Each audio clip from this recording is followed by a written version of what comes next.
به نام خدا. سلام دوستان عزیزم، وقتتون بخیر باشه. پادکست صدای سکوت امروز رو با کتابی زیبا و شیرین شروع میکنیم. چشم به راه آسمان باش. نویسنده ناهید ادب هستش و موضوع این کتاب روانشناسیه و در سال 1402 چاپ اول این کتاب توسط نشر نوشته در تهران چاپ شده. این کتاب در مورد کودکان مبتلا به اوتیسم و مشکلاتی که این بچه‌ها و خانواده هاشون دارن هستش. لطفاً با من همراه باشید تا این کتاب زیبا رو کشفش کنید. چشم به راه آسمان باش. تجارب زیسته من و پسر متفاوتم. کتابی است تألیف ناهید ادب و نشر نوشته آن را در گروه روانشناسی منتشر کرده است. برای درک کامل اوتیسم باید ذهنی بسیار وسیع و پهناور داشته باشید. مرزهای حواس پنجگانه را شکسته و از دریچه متافیزیک وارد ذهن بی انتهای او شوید با سلاحی کاملا انتزاعی و فلسفی. اوتیسم یک اختلال عصبی رشدی فراگیر است که با اختلال در ارتباطات اجتماعی و الگوهای محدود و تکراری رفتار، علایق یا فعالیت‌ها مشخص می شود که با سرعت هشدار دهنده در سراسر جهان در حال افزایش است.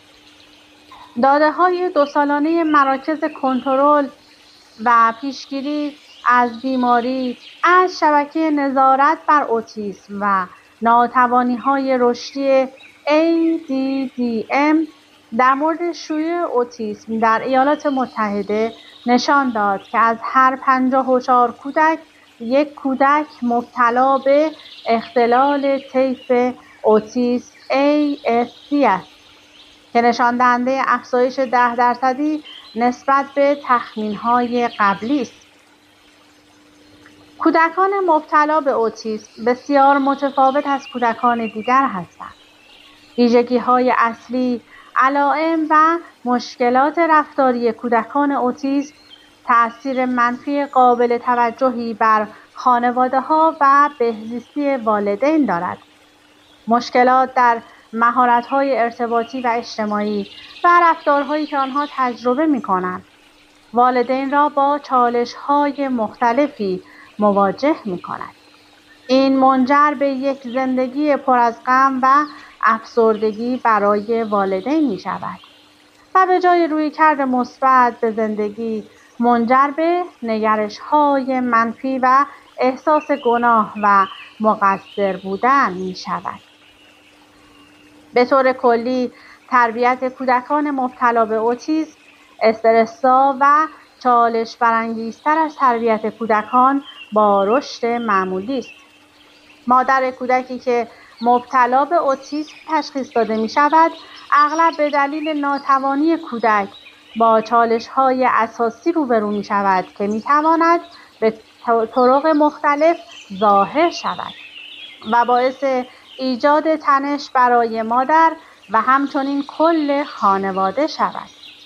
تجربه‌های مادران از کشوری به کشور دیگر متفاوت است. مطالعه‌ای که در استرالیا انجام شد نشان داد که مادران کودکان مبتلا به اوتیسم در مقایسه با مادران کودکان دارای معلولیت سلامت و رفاه ضعیف‌تری را تجربه می‌کنند.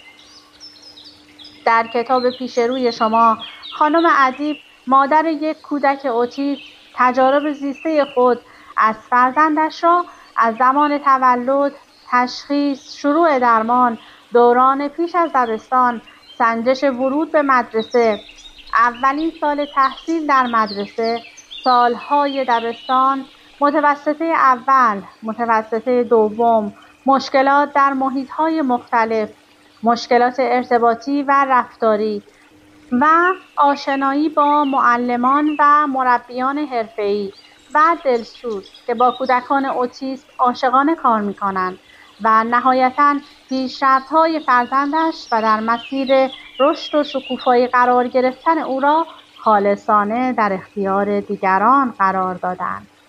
والدین کودکان اوتیسم، مربیان، معلمان و متخصصان و افرادی که به نوعی با کودکان اوتیسم ارتباط دارند می توانند از این کتاب که تجربه زندگی کردن با یک فرزند اوتیسم را به طور کامل گزارش نمودند استفاده نمایند.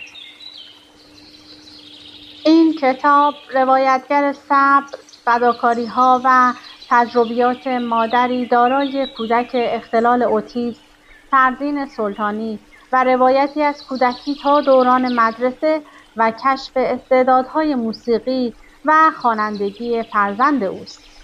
پروین سلطانی اولین شرکت کننده دارای اختلال اوتیسم در برنامه استعدادیابی تلویزیون عصر جدید است. روایت با تولد پروین و تشخیص اوتیسم آغاز می شود. مادر با چالش‌های زیادی در تربیت و آموزش پروین مواجه می شود و تلاش می کند تا او را در مسیر درست هدایت کند. در این میان مادر متوجه استعداد پروین در زمینه موسیقی و خوانندگی می شود و برای شکوفایی این استعداد تلاش می کند.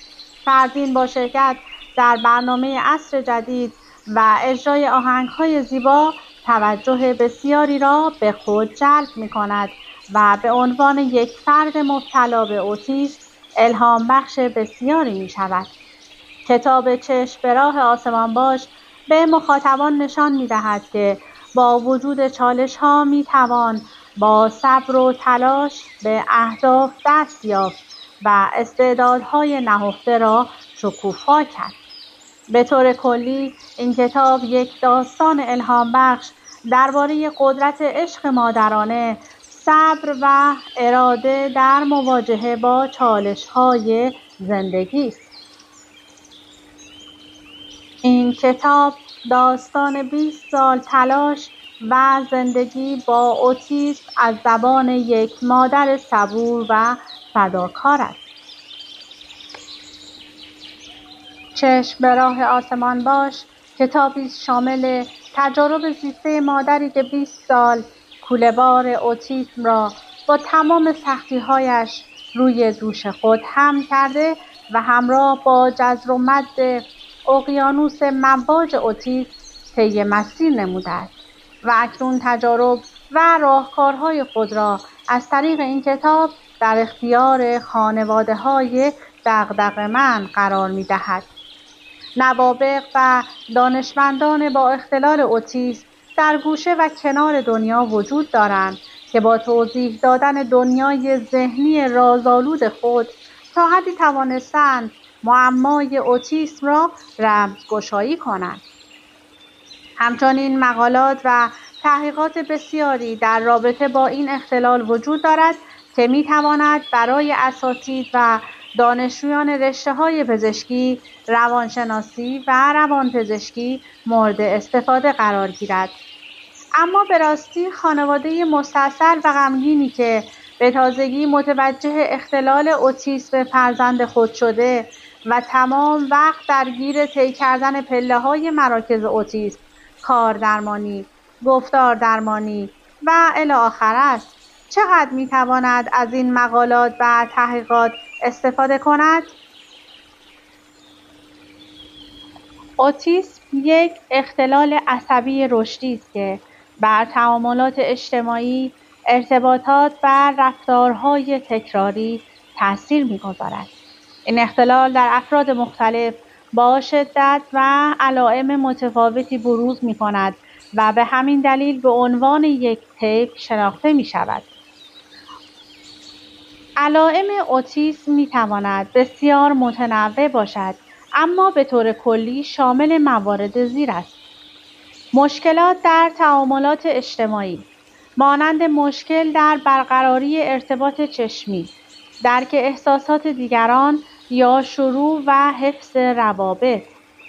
مشکلات در ارتباطات، مانند تأخیر در رشد زبان، استفاده از زبان به روشی غیر معمول، یا مشکل در درک ارتباطات غیر کلامی.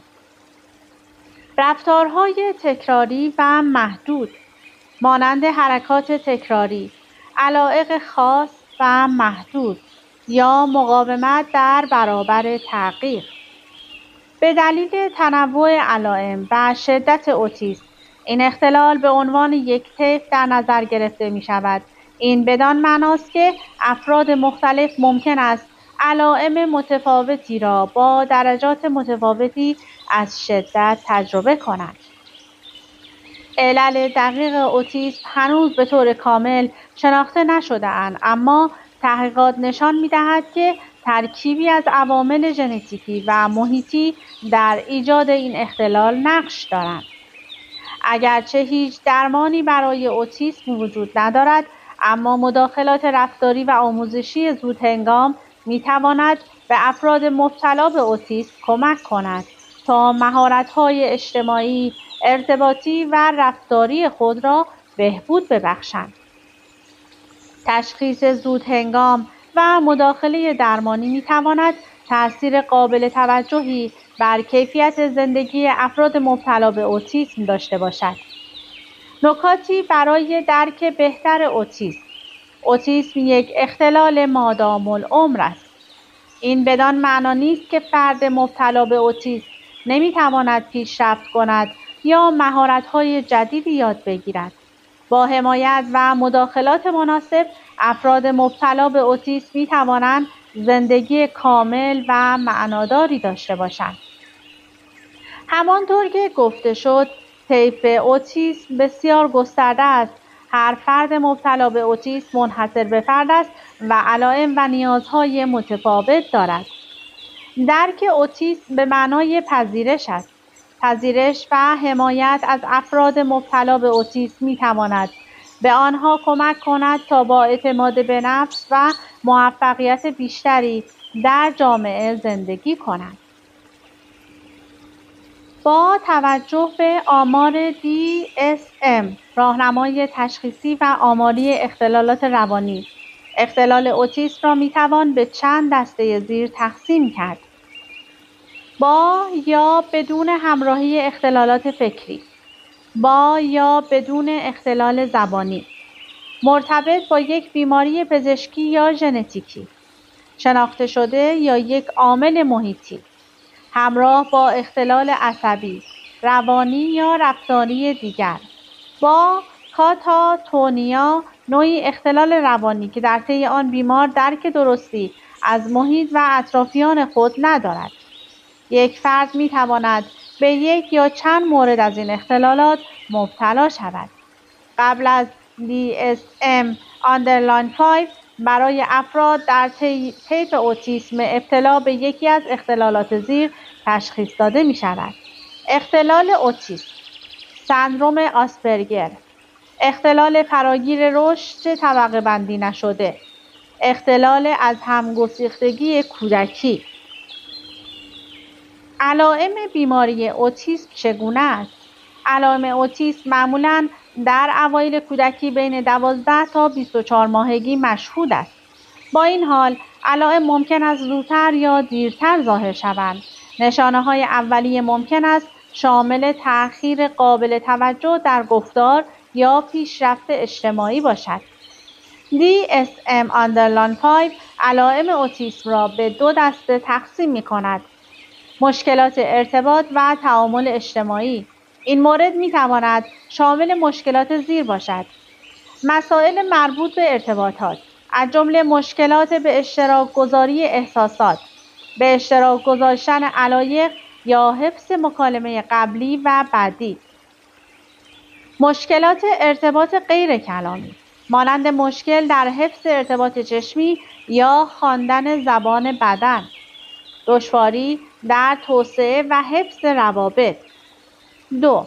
الگوهای محدود یا تکراری از رفتار یا فعالیت‌ها.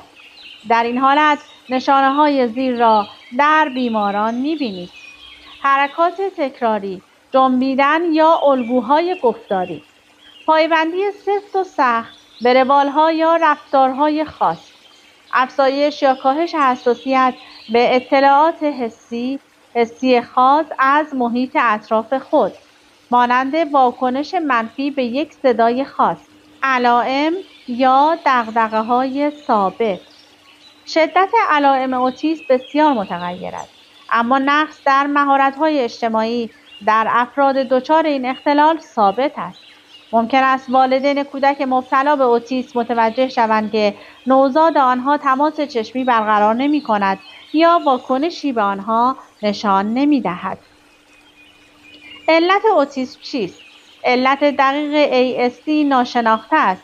با این حال پزشکان فاکتورهای زیر را در بروز این بیماری مؤثر می‌دانند: سابقه خانوادگی، جهش‌های ژنتیکی، فرزندآوری در سنین بالا، وزن کم هنگام تولد، قرار گرفتن در معرض فلزات سنگین و سموم محیطی، سابقه عفونت‌های ویروسی، قرار گرفتن جنین در معرض داروهای والپروئیک اسید یا تالیدومید.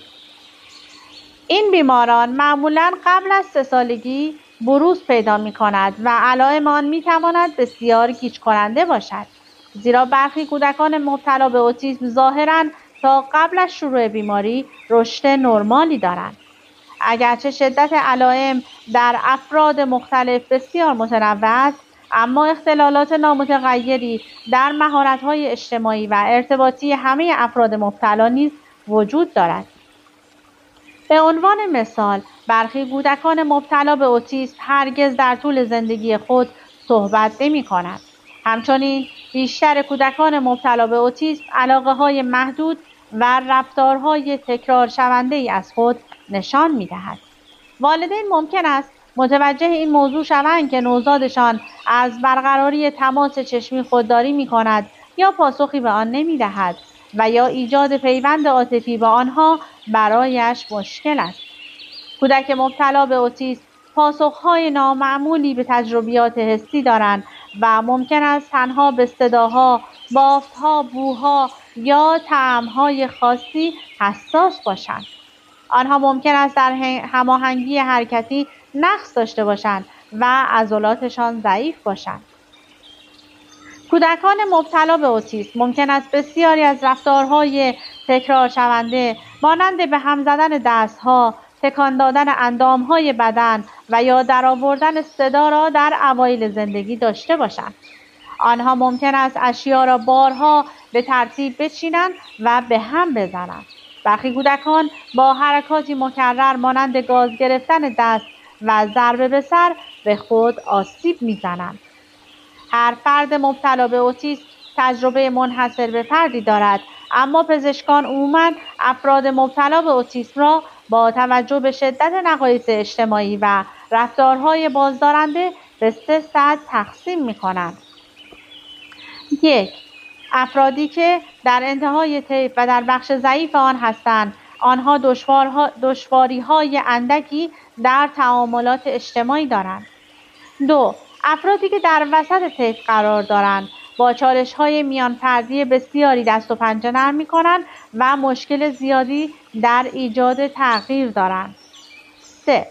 افرادی که شکل شدیدتری از اوتیسم را دارند، ممکن است ناتوانی‌های فکری نیز داشته باشند. این افراد همچنین ممکن است قادر به صحبت کردن نباشند و یا از نورها، صداها و بافت‌های بخصوصی به شدت احساس ناراحتی کنند. اوتیسم شدید می‌تواند به رفتارهای پرخاشگرانه، خشن و تکرار شونده‌ای مانند زدن سر به دیوار یا حمله به دیگران منجر شود. قرار گرفتن در موقعیت‌های بسیار خطرناک نیز می‌تواند به بستری شدن فرد منجر شود. تحقیقات نشان داده است که 11% افراد مبتلا به اوتیسم پیش از رسیدن به بزرگسالی بیماری‌های متنوعی مانند سر، اضطراب، مشکلات گوارشی یا مشکلات خواب را تجربه می‌کنند. اولین محیط کودک برای رشد رحم است. مغز جنین در طول بارداری در هر دقیقه حدود 250,000 نورون تولید می‌کند. تجربیاتی که در این فرایند اختلال ایجاد می‌کنند می‌توانند مغز در حال رشد را به روش‌های پایدار تحت تاثیر قرار دهند. مطالعات نشان می‌دهد که اوتیسم با تعدادی از عوامل در بارداری مرتبط هستند. رژیم غذایی مادر، داروهایی که مصرف می‌کند و شرایط روحی، ایمنی و متابولیک او، از جمله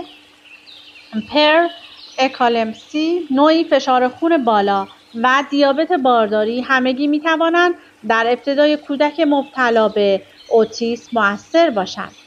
سایر عوامل مثل کیفیت هوایی که مادر در بارداری تنفس می‌کند و آفت‌کش‌هایی که در معرض آنها قرار می‌گیرند نیز این موضوع دخیل هستند.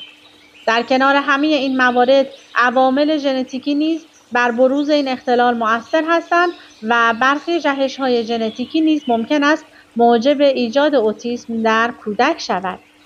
مطالعات نشان داده است که اوتیسم عمدتاً یک اختلال ژنتیکی است و 40 تا 80% قابلیت وراثت دارد. در حالی که محققان هنوز در حال کار برای شناسایی تمام ژن‌های مرتبط با اوتیسم هستند. این موضوع مشخص است که برخی جهش‌های ژنتیکی می‌تواند خطر ابتلا به اوتیسم را افزایش دهد. اگر یکی از اعضای خانواده شما مبتلا به اوتیسم است، بهتر است با پزشک زنان و زایمان در مورد غربالگری جهش‌های ژنتیکی قبل از بارداری مشورت کنید. اوتیسم از مادر به ارث می‌رسد؟ سوالی که احتمالاً برای خیلی از افراد ایجاد می‌شود این است که اوتیسم از پدر به ارث می‌رسد یا مادر؟